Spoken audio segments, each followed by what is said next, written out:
Bonjour chers frères et sœurs en Christ. Ce matin, nous méditons l'Évangile selon Saint Luc au chapitre 7, les versets 24 à 30. Après le départ des messagers de Jean, Jésus se mit à dire aux foules à propos de Jean: « Qu'êtes-vous allés voir? Qu'êtes-vous allés regarder au désert? Un roseau agité par le vent? Alors, qu'êtes-vous allés voir? Un homme habillé de vêtements raffinés?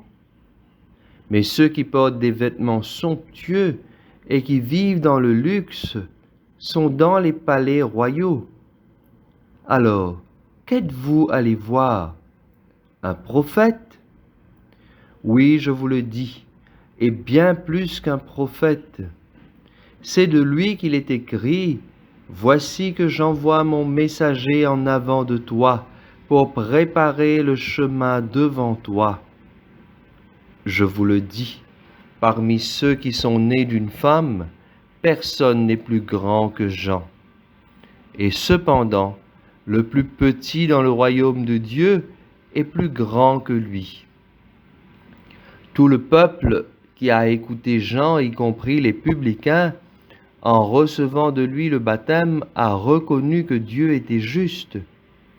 Mais les pharisiens et les docteurs de la loi, en ne recevant pas son baptême, ont rejeté le dessein que Dieu avait sur eux. Acclamons la parole de Dieu. Alors, frères et sœurs, Jésus demande aux foules ce qu'ils étaient allés voir dans le désert.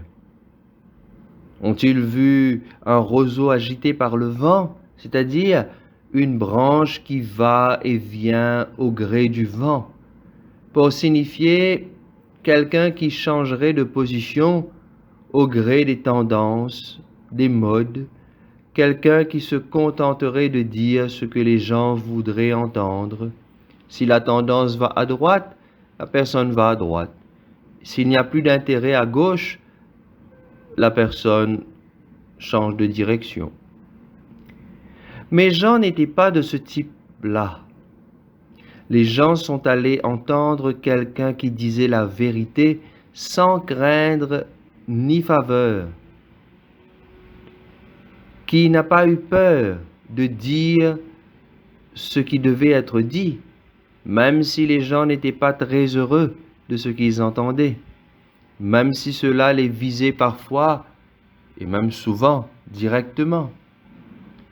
Nous pouvons nous demander, frères et sœurs, lorsque les gens nous regardent, voient-ils un roseau qui tremble et qui plie au moindre changement de mode?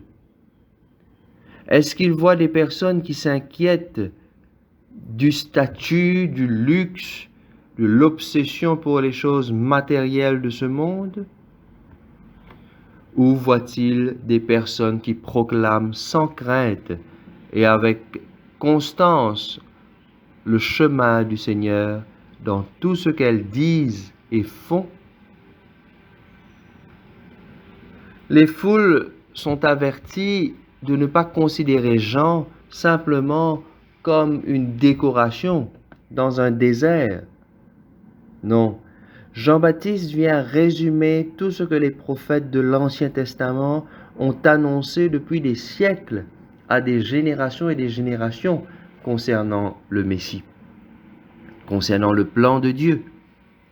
La prédication de Jean-Baptiste représente une occasion de dernière chance pour que les gens se rendent propres, purs, se convertissent pour la venue du Seigneur.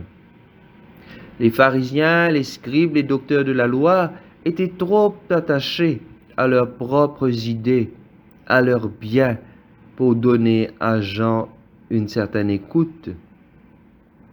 Et ainsi, ils se sont eux-mêmes exclus de ce plan que Dieu leur offrait, qui est un plan d'amour. Comme nous nous préparons à accueillir Jésus à Noël, frères et sœurs, essayons de réaliser que notre préparation doit également impliquer un accueil pour tout plan que le Seigneur peut avoir en réserve pour nous. Amen.